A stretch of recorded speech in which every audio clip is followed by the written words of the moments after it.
Good afternoon, viewers. I'm your host, Ryan Concert, and today we have the honor of speaking with the 43rd President of the United States, George W. Bush, via Zoom call, which exists in the year that we're in right now.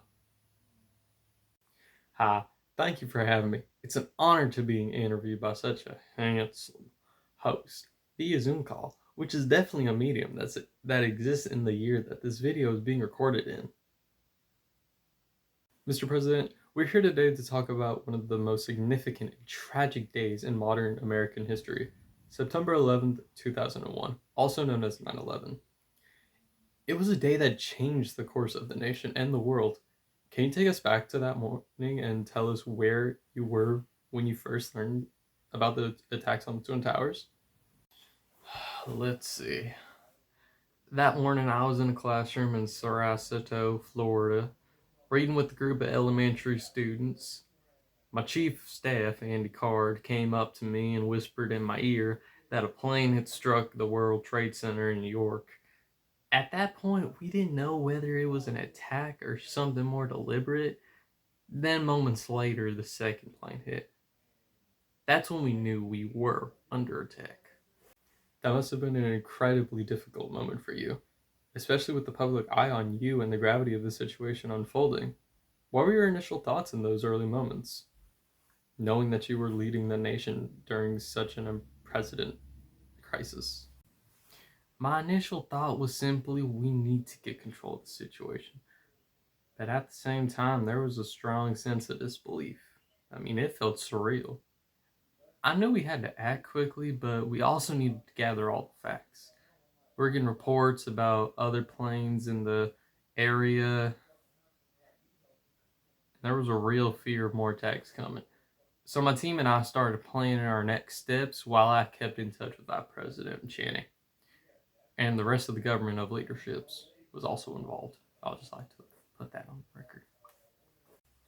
During those first few hours, the nation was in shock, and there was a lot of uncertainty. How did you ensure that the government responded quickly and effectively to what was clearly a coordinated attack? Well, I knew we had to move fast.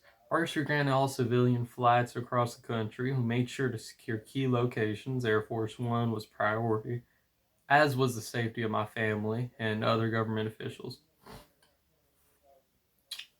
We also had to make sure that the military was on alert, so we had fighter jets in the air. It was a challenge, no question. The communications were chaotic at times, but we had to make decisions based on what we knew and trust that we had the right people in place to carry on those decisions. Later that day, you delivered a speech from the Oval Office. Many people remember your words, "Today our nation saw evil, the very worst of human nature." How did you feel delivering that message, knowing that the country was looking to you for reassurance?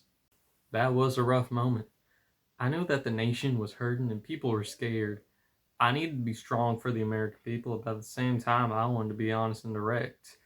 We were we weren't going to stand by and let this kind of evil go unpunished.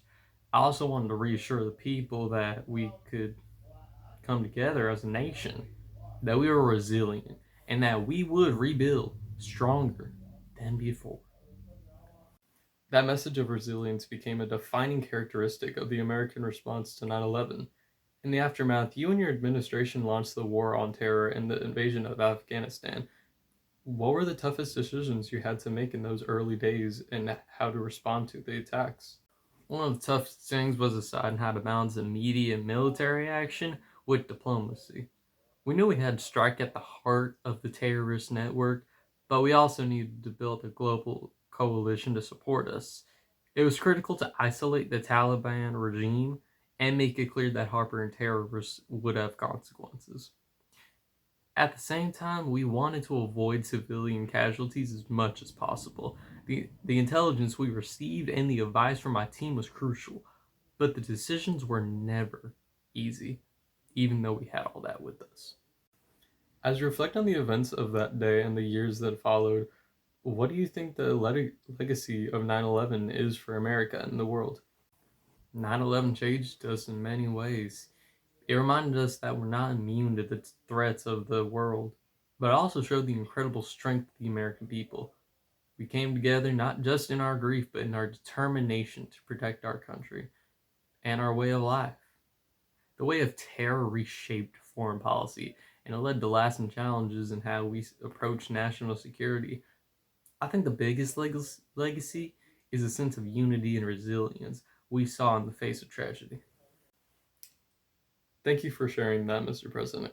As we conclude, what would you like future generations to remember about 9/11 and the response to it? I hope they remember that in the face of hatred, we chose to respond with strength and compassion.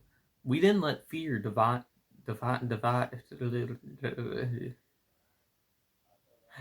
us. Instead, we rose to the challenge and together we built a more secure and unified country. I believe that's the true spirit of America. Thank you again, Mr. President. It's been a privilege to have you with us today. Oh, please, the pleasure's all mine to be interviewed by such a handsome host.